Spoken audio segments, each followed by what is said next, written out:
എൻ്റെ പേര് നിസാമുദ്ദീൻ, കുതിരമ്പൂരിൽ താമസിക്കുന്നതാണ്, കാളികാവ്. എൻ്റെ സംശയം,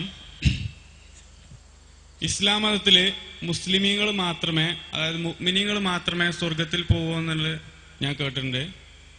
അപ്പോ അന്യമതത്തിലും നല്ലത് മാത്രം ചെയ്ത് ജീവിക്കുന്ന ആളുകൾ ഉണ്ടാവില്ലേ എന്നൊരു ചോദ്യമാണ്.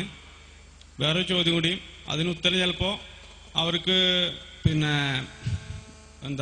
ഖുർആനും സുന്നത്തും കിട്ടും എന്നുള്ള എത്തിച്ചു കൊടുക്കും എന്നുള്ളതേ കാരണം. അപ്പോൾ ഈ കണ്ണ് കാണാത്ത ഒരാൾ, അന്യമതത്തിൽപ്പെട്ട ഒരാള്, കണ്ണ് കാണാത്ത, അതേപോലെ ചെവിയൊന്നും കേൾക്കാത്ത വികലാംഗനായിട്ടുള്ള ഒരാൾക്ക് അദ്ദേഹം കാഫിറാണെങ്കിൽ അയാൾക്ക് സ്വർഗത്തിൽ പോകാൻ പറ്റില്ലേ എന്നൊരു ചോദ്യം.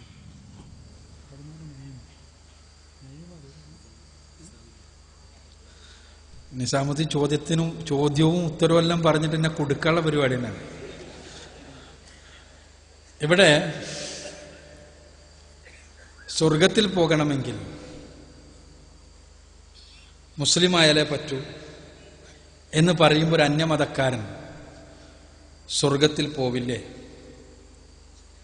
നല്ല ആൾക്കാർ അവിടെ ഉണ്ടല്ലോ. അതിന് ഖുർആനും സുന്നത്ത് എത്തിച്ചു കൊടുത്തിട്ടുണ്ട് എന്നാണ് ഉത്തരമെങ്കിൽ വികലാംഗരായിട്ടുള്ള ആളുകൾ സ്വർഗത്തിൽ പോകുമെന്ന്.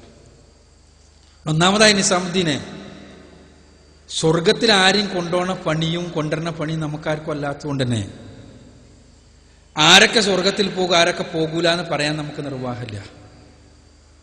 മറിച്ച് സ്വർഗത്തിൽ പോകണമെങ്കിൽ എന്ത് വേണം എന്ന് റസൂലുള്ളാഹി സ്വല്ലല്ലാഹു അലൈഹി വസല്ലം പഠിപ്പിച്ചിട്ടുണ്ട്, ഖുർആൻ പഠിപ്പിച്ചിട്ടുണ്ട്. അത് ആരാണെങ്കിലും അതുള്ളവർ സ്വർഗത്തിൽ പോകും. അത് സമുദായത്തിന്റെ അടിസ്ഥാനത്തിലല്ല. നിസാമുദ്ദീൻ ചോദിച്ചത് ഇങ്ങനെയാണ്: നല്ല ആളുകൾ, നന്മ ചെയ്യുന്നവർ, അവർ വ്യത്യസ്ത സമുദായങ്ങളിലുണ്ടല്ലോ, അവർ സ്വർഗത്തിൽ പോവില്ല എന്നാണ്. അതിൽ ഇസ്ലാമികമായ ഉത്തരം നന്മ ചെയ്യുന്നവരെല്ലാം സ്വർഗത്തിൽ പോകുമെന്നാണ്. നന്മ ചെയ്യുന്നവർ മുഴുവനും സ്വർഗത്തിൽ പോകും. അത് സമുദായത്തിന്റെ അടിസ്ഥാനത്തിൽ വേർതിരിച്ചിട്ടില്ല. എന്നാൽ എന്താണ് നന്മ? നന്മ എന്ന് പറഞ്ഞാൽ എന്താ? ഇവിടെ വിശദീകരിക്കപ്പെട്ടതാണ് ഒരുപാട് തവണ. നന്മ എന്ന് പറഞ്ഞാൽ നിസാമുദ്ദീനും എനിക്കും നാട്ടുകാർക്കും തോന്നുന്നതെല്ലാം നന്മയാണ് എന്നുള്ളൊരു കാഴ്ചപ്പാട് ഇസ്ലാമിനില്ല. ഒരു കാര്യം നന്മയാകണമെങ്കിൽ 3 നിബന്ധനകളുണ്ട് എന്നാണ് ഇസ്ലാമിന്റെ കാഴ്ചപ്പാട്. അതിലൊന്നാമത്തെ നിബന്ധന, സ്രഷ്ടാവായ തമ്പുരാനെ മാത്രം ആരാധിക്കുകയും അവന്റെ ഉൾക്കൊള്ളുകയും ചെയ്യുന്നയാളാകണം എന്നുള്ളതാണ്. സ്രഷ്ടാവായ തമ്പുരാനെ മാത്രം ആരാധിക്കുക എന്നുള്ളതാണ് ഒരു മനുഷ്യന്റെ അടിസ്ഥാനപരമായ ഉത്തരവാദിത്വം. ആ ഉത്തരവാദിത്വം നിർവഹിക്കാത്തവൻ അതിന് താഴെയുള്ള നന്മകൾ ഒന്നും ചെയ്താൽ അത് സ്വീകരിക്കപ്പെടില്ല എന്നാണ് ഇസ്ലാമിന്റെ കാഴ്ചപ്പാട്. പടച്ചവനെ മാത്രം ആരാധിക്കുക, പടച്ചവനോടുള്ള ഉത്തരവാദിത്വം. നമ്മുടെ ഏറ്റവും അടിസ്ഥാനപരമായ ഉത്തരവാദിത്വം നമ്മളെ പടച്ച നമ്മുടെ തമ്പുരാനോടാണ്. ആ തമ്പുരാൻ നമ്മിൽ നിന്ന് ആവശ്യപ്പെടുന്ന ഒരേ ഒരു കാര്യം അവനെ മാത്രം ആരാധിക്കുക എന്നതാണ്. ആ ഉത്തരവാദിത്വം നിർവഹിച്ചിട്ടില്ലെങ്കിൽ അതിന് താഴെയുള്ള നന്മകളൊന്നും നന്മകളല്ല എന്നാണ് ഇസ്ലാം പറയുന്നത്. അതെന്താ അങ്ങനെയെന്ന് ചോദിക്കാം. നമ്മൾ തന്നെ അങ്ങനെയല്ലേ? നിങ്ങൾ ആലോചിച്ച് നോക്കുക. ഞാൻ ഒരുപാട് സാമൂഹ്യ സേവന പ്രവർത്തനങ്ങളെല്ലാം ചെയ്യേണ്ട ഒരുപാട് നല്ല കാര്യങ്ങൾ. നിങ്ങളെല്ലാം ചിലപ്പോൾ എന്നെ നല്ലൊരു സാമൂഹ്യ സേവകൻ എന്ന് വിളിക്കും. പക്ഷെ എൻ്റെ വീട്ടിൽ വന്നു നോക്കിയപ്പോൾ ഞാൻ വാർദ്ധക്യത്തിലായി കിടക്കുന്ന എൻ്റെ ഉപ്പനെ ഞാൻ ശുശ്രൂഷിക്കണില്ല. അദ്ദേഹത്തിന് പ്രയാസപ്പെട്ട് കരയുന്ന സമയത്ത് അദ്ദേഹത്തിന് ആ പ്രയാസങ്ങൾ നീക്കാൻ ഞാൻ ഒന്നും ചെയ്യണില്ല. അപ്പൊ നിങ്ങൾ എന്താ പറയാ? ഇയാളപ്പോ സാമൂഹ്യ സേവകനായിട്ട് ഇറങ്ങണേ, സ്വന്തം വാപ്പാനെ നോക്കാത്ത അല്ലേ? എന്താ കാരണം? വാപ്പാനോടുള്ള ഉത്തരവാദിത്വമാണ് താഴെയുള്ളതിനേക്കാൾ, അതിന് താഴെയുള്ളതാണ് സമൂഹത്തോടുള്ള ഉത്തരവാദിത്വം. വാപ്പാനോടുള്ള ഉത്തരവാദിത്തമാണ് അതിന്റെ വലുത്. അപ്പോ ഇതേപോലെ ഇസ്ലാമിന്റെ കാഴ്ചപ്പാടിൽ സ്രഷ്ടാവായ തമ്പുരാനോട്, അള്ളാഹുവിനോടുള്ള ഉത്തരവാദിത്തമാണ് ഏറ്റവും വലുത്. അത് അവനെ മാത്രം ആരാധിക്കുക എന്നുള്ളതാണ്. അത് ചെയ്യാതെ അതിന് താഴെയുള്ള ഒരു നന്മയും സ്വീകരിക്കപ്പെടില്ല. ഒന്ന്. ഇനി രണ്ടാമത്തെ നിബന്ധന, ഒരു കാര്യം നന്മയാകണമെങ്കിൽ അത് പടച്ചോൻ പഠിപ്പിച്ചതാകണം എന്നുള്ളതാണ് ഇസ്ലാമിന്റെ കാഴ്ചപ്പാട്. ഒരാൾ നന്മയെന്ന് വിചാരിച്ചിട്ട് ഒരുപാട് കാര്യം ചെയ്യുന്നു. ഞാൻ നേരത്തെ പറഞ്ഞു, ഒരു ലൈംഗിക തൊഴിലാളി ആ സമൂഹത്തിന് വലിയൊരു സേവനാന്ന് വിചാരിച്ചിട്ട് അത് ചെയ്തുകൊണ്ടിരിക്കണോ? വേറൊരാൾ ആ ലൈംഗിക തൊഴിലാളികൾ ചെയ്യുന്ന സേവനാന്ന് വിചാരിച്ച് അവരുടെ അവകാശങ്ങൾക്ക് വേണ്ടി പോരാടിക്കൊണ്ടിരിക്കുന്നു.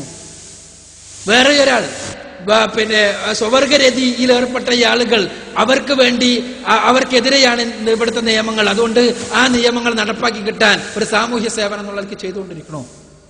വേറൊരാൾ അവർ വിചാരിച്ചത് വൈവാഹിക ബന്ധത്തിൽ ഏർപ്പെടുക, അത് വഴി ഉണ്ടാകുന്നത് ഒരുപാട് ഉത്തരവാദിത്തങ്ങളും കാര്യങ്ങളും, അതുകൊണ്ട് വിവാഹമൊന്നും വേണ്ട എന്ന് വിചാരിച്ച് കന്യകയായി അല്ലെങ്കിൽ ബ്രഹ്മചര്യം സ്വീകരിച്ച് സാമൂഹ്യ സേവനത്തിന് ഇറങ്ങുന്നു.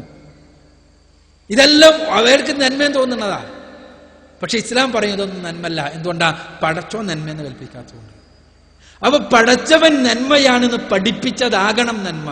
പടച്ചവൻ നന്മയാണ് എന്ന് പഠിപ്പിച്ചതെന്ന് പറഞ്ഞാൽ പടച്ചവൻ പഠിപ്പിച്ച പ്രമാണങ്ങൾ അംഗീകരിക്കുന്നതാകണം, ഖുർആനും സുന്നത്തും അംഗീകരിക്കുന്നതാകണം.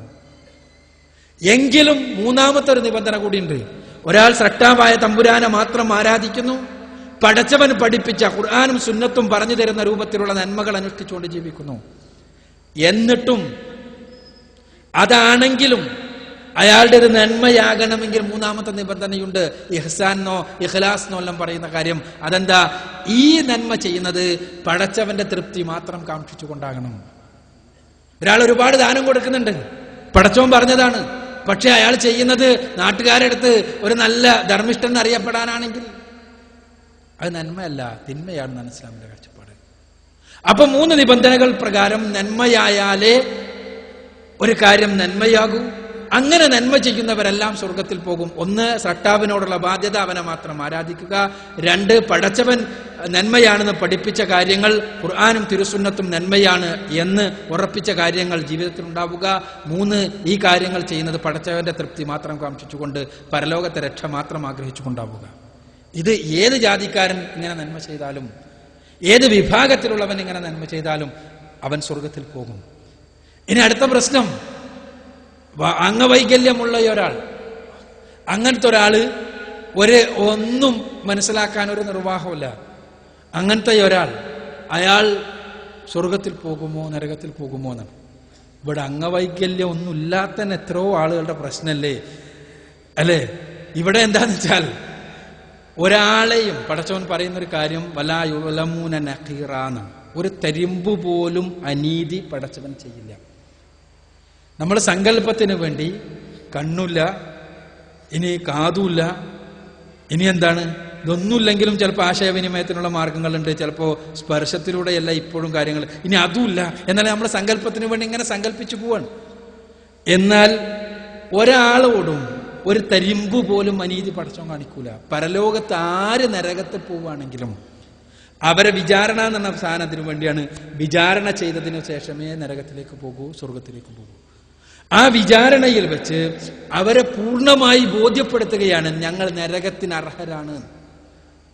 നരകത്തിൽ പോകുന്ന ഒരാൾ ഞാൻ നരകത്തിന് അർഹനാണ് എന്ന് വിചാരണയിലൂടെ ബോധ്യപ്പെടുത്തപ്പെടാതെ ഒരാളും നരകത്തിലേക്ക് പോവില്ല. അതുകൊണ്ട് തന്നെ അവരെ കാര്യം ആലോചിച്ച് നമ്മൾ ബേജാറാവേണ്ട ആവശ്യമില്ല. പക്ഷെ നമ്മളെ കാര്യം, നമുക്ക് കണ്ണുണ്ട്, കാതുണ്ട്, മൂക്കുണ്ട്, നാക്കുണ്ട്, അല്ലുണ്ട്, നമ്മളെ കാര്യം ആലോചിച്ച് ബേജാറാണം. എന്തുകൊണ്ടെന്നാൽ ഇത്തരം ആളുകൾക്ക് ഇത് എത്തിച്ചു കൊടുക്കേണ്ട പണി പടച്ചോ നമ്മളെ ഏൽപ്പിച്ചത്.